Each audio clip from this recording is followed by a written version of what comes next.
Extiendo una muy bienvenida a esta clase de la escuela dominical. Este domingo nos corresponde las clases correspondientes a Mormón 7 al 9 y también las clases correspondientes a Éter capítulos 1 al 5. ¿Cómo podemos determinar el valor de un objeto? Todo objeto cumple una función y en ello radica su valor. De acuerdo al valor que nosotros le demos a un objeto, va a cambiar la manera en que lo vamos a utilizar, va a cambiar la manera en que lo vamos a valorar, y también vamos a estar pendientes de ese objeto y vamos a tener un cuidado diferente.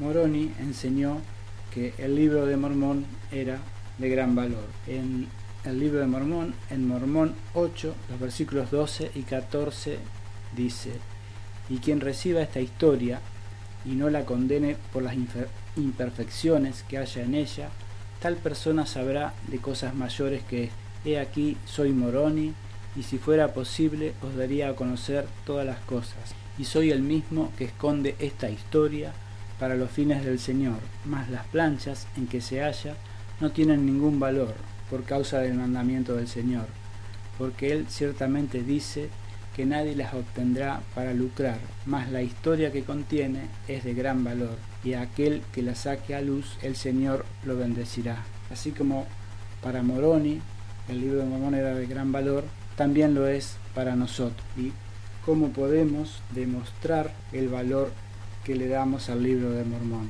Para darnos cuenta de la manera en que el libro de Mormón y la Biblia apoyan el uno al otro, vamos a leer en Mormón capítulo 7, los versículos 8 y 9. Y dice: por tanto, arrepentíos y sed bautizados en el nombre de Jesús, y asíos al Evangelio de Cristo, que no solo en estos anales os será presentado, sino también en los anales que llegarán de los judíos a los gentiles, anales que vendrán de los gentiles a vosotros, porque aquí se escriben estos con el fin de que creáis en aquellos, y si creéis en aquellos, también creeréis en esto, y si creéis en estos, sabréis concerniente a vuestros padres y también las obras maravillosas que se efectuaron entre ellos por el poder de Dios. Entender cómo se apoya el libro de Mormón y la Biblia, y también las diferencias que hay entre unos y otros.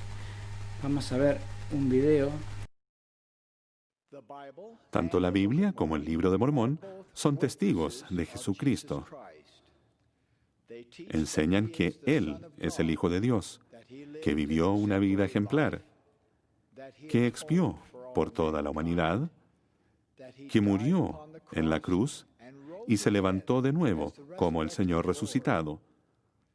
En ella se enseña que Él es el Salvador del mundo. Los testigos de las Escrituras se corroboran el uno al otro. Este concepto se explicó hace mucho tiempo cuando un profeta escribió que el libro de Mormón se había escrito con el fin de que creáis la Biblia, y si creéis en la Biblia, también creeréis en el libro de Mormón. En cada libro se hace mención del otro. Cada libro es evidencia de que Dios vive y de que habla a sus hijos mediante revelación a sus profetas. El amor por el libro de Mormón expande el amor que uno siente por la Biblia y viceversa. Nosotros podemos ser fieles aún en circunstancias difíciles, aún cuando estemos solos. Y es muy probable que muchas veces sintamos soledad en nuestro afán por vivir el Evangelio. Moroni, él fue un gran ejemplo para todos nosotros en cuanto a tener que vivir solo. Si leemos en Mormón, capítulo 8, los versículos 1 a 4, él nos dice: y he aquí que yo, Moroni, doy fin al registro de mi padre Mormón. He aquí, no tengo sino pocas cosas que escribir, cosas que mi padre me ha mandado. Sucedió pues que tras la grande y tremenda batalla en Cumora, he aquí, los lamanitas persiguieron a los nefitas, se habían escapado a las tierras del sur hasta que todos fueron destruidos. Y mi padre también murió a manos de ellos, y yo quedo solo para escribir el triste relato de la destrucción de mi pueblo.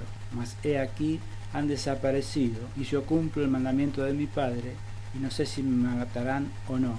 Por tanto, escribiré y esconderé los anales en la tierra, y no importa a dónde yo vaya. Tal vez si podríamos preguntarle a Moroni cómo permaneció siendo fiel a pesar de sus difíciles circunstancias, y podríamos recibir una gran inspiración de su ejemplo. El libro de Mormón se escribió para nuestros días. El presidente Ezra Taft Benson dijo: los nefitas nunca tuvieron el libro, ni tampoco los lamanitas de la antigüedad. Fue escrito para nosotros. Cada uno de los escritores principales del libro de Mormón testificó que escribía para generaciones. Si ellos vieron nuestros días y eligieron aquellas cosas que serían de máximo valor para nosotros, ¿no es pensando en ello que deberíamos estudiar el libro de Mormón? Constantemente deberíamos preguntarnos: ¿por qué inspiró el Señor a Mormón, o a Moroni, o a Alma para que incluyera esto en su registro? ¿Qué lección puedo aprender de esto que me ayuda a vivir en este día y en esta época? Continuando con la segunda lección que nos corresponde este domingo, vamos a ver Éter, los capítulos 1 al 5.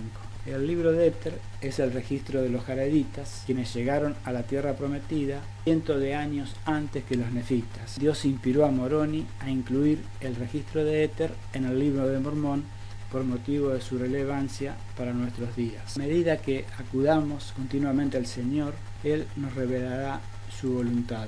Muchas veces cada uno de nosotros ha tenido que batallar para encontrar una respuesta a un problema o a una pregunta, y vamos a ver de qué manera puede ayudarnos las experiencias del hermano de Jared para aprender cómo procurar la ayuda del Señor. Y vamos a analizar estos tres aspectos mientras leemos algunos pasajes de las Escrituras. Vamos a analizar la pregunta del hermano de Jared, la acción del hermano de Jared y también la respuesta del Señor. Vamos a comenzar. 22. Y dijo el Señor: poneos a trabajar y construid barcos a semejanza de los que hasta ahora habéis hecho. Y sucedió que el hermano de Jared se puso a trabajar, y sus hermanos también, y construyeron barcos a la manera de los que habían hecho antes, de acuerdo con las instrucciones del Señor. Y eran pequeños y eran ligeros sobre las aguas, así como la ligereza de un ave sobre el agua.